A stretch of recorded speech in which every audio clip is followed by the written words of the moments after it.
Welcome to the Top 14 Questions Volume 2. We're going to go over all the Matt's rule changes. It's going to be a good time. I got the Vice City hat on. Torres will understand that joke. Let's go.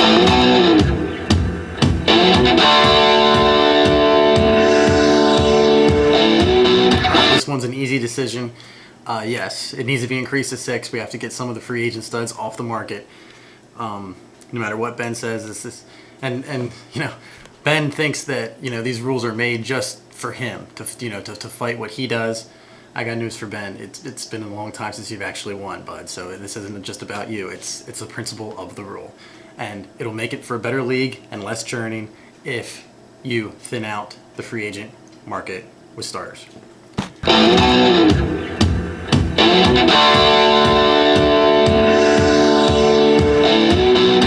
Very bitter man, very bitter individual, no doubt.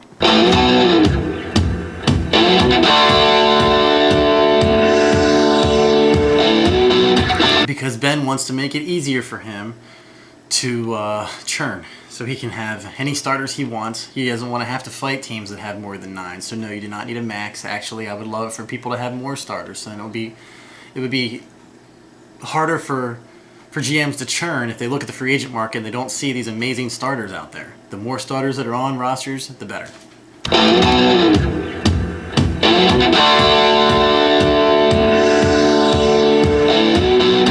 Yeah, this one is, I'm actually in the middle. A lot of people, I think you should do this one in the middle. What I mean by that is that yes, you should add your 3 NA slots. But if a GM wants to keep more NA slots and take it away from his roster, he should be allowed to do so. He should not be able to say that no one should tell him, no, you cannot keep extra NA guys on the roster. That's kind of dumb.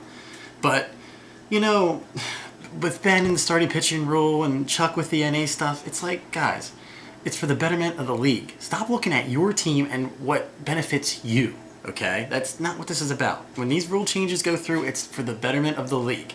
And yes, it would be good for everybody to stockpile some minor leaguers. So yes, go to 3, but if you want to have more, like for Chuck, for instance, he doesn't have to drop those other 2 guys. He should be allowed to keep them on his roster if he wants.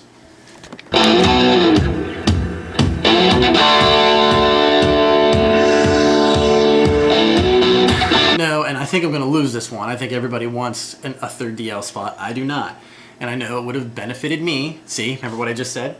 It would have benefited me this year to have a 3rd DL spot, especially early in the season, but I don't want people just picking up random dudes off the free agent list that are hurt and then stockpiling them. That's not what the DL slot's for, and that's what it'll turn into if you have 3 and you have empty slots and people are just sitting there being bored. So no, I'm against a 3rd DL slot.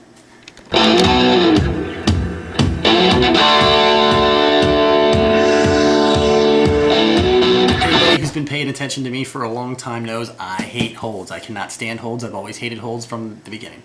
And actually, this is something else, and whenever I talk about it that I lose, if you would get rid of holds, and then free agent pitchers, those middle relievers wouldn't be on rosters and they would be irrelevant, like some people say. Okay, that's probably true. You'd only see 2 or 3 of them on rosters at all.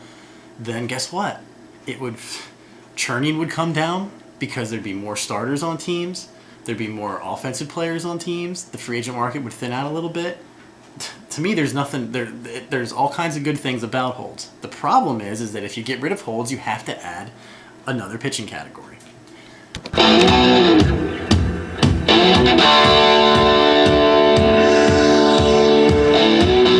Well, I can tell you, I do not want to get rid of complete games or shutouts. I know that they're very infrequent, but it still adds something special, and it's something to root for if your guy actually gets into the 9th inning. So I do not want to get rid of those.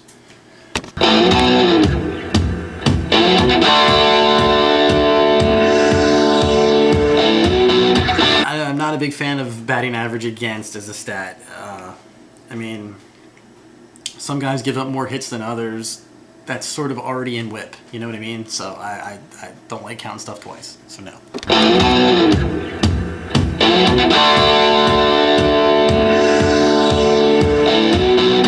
Tom said in one of his posts that we don't actually count how bad a pitcher gets rocked. Well, we kind of do. It's called ERA and WHIP. So again, we're counting stuff twice. So no, I do not like slugging, do not like OPS.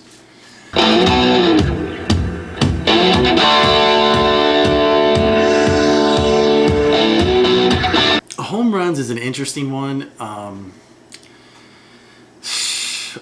The reason why I don't like it is because there's a lot of good pitchers out there who give up a lot of home runs because they just give up solo home runs. And I don't think you should be penalized for pitching this guy a lot just because he gives up bombs. And the same deal with walks. You get into the same situation where, you know, if I play a pitcher, if I play a GM who has 10 pitchers, you know, I know that I'm going to win walks just by making a lot less starts. And I don't like those cumulative stats. So I do not like home runs. I do not like walks.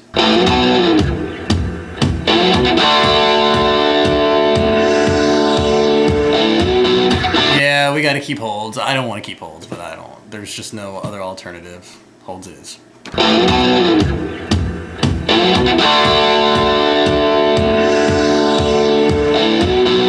Of all the rule change categories that has had so much positive feedback, the one that surprises me the most is the year-long waiver. I think this is going to be a train wreck.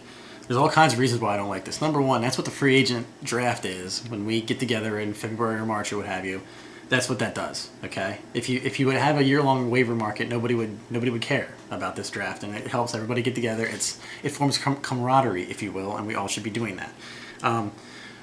Number two, everybody wants young guys. That's what this whole thing is for.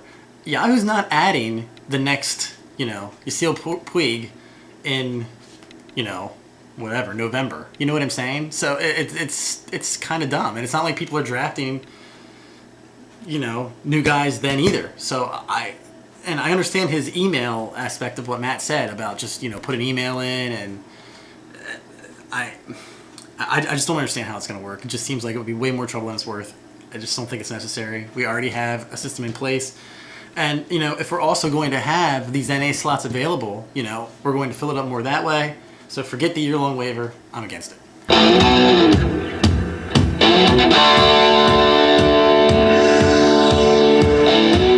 Trade wait time, I'm actually on the other end, too. It seems like most people want to wait a day. I don't really see why we have to wait a day, and no trade's ever been overturned.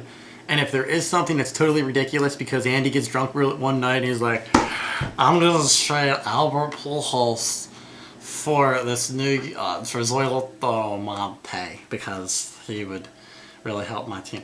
Now, if you're gonna, if something like that happens, Kamish has veto power, and Kamish would just say, no, screw this, I'm not accepting this trade.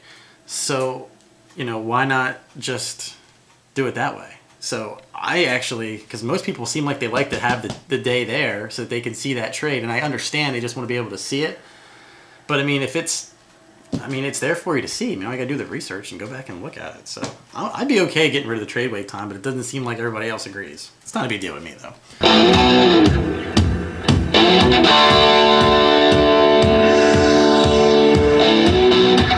Okay, something that actually matters.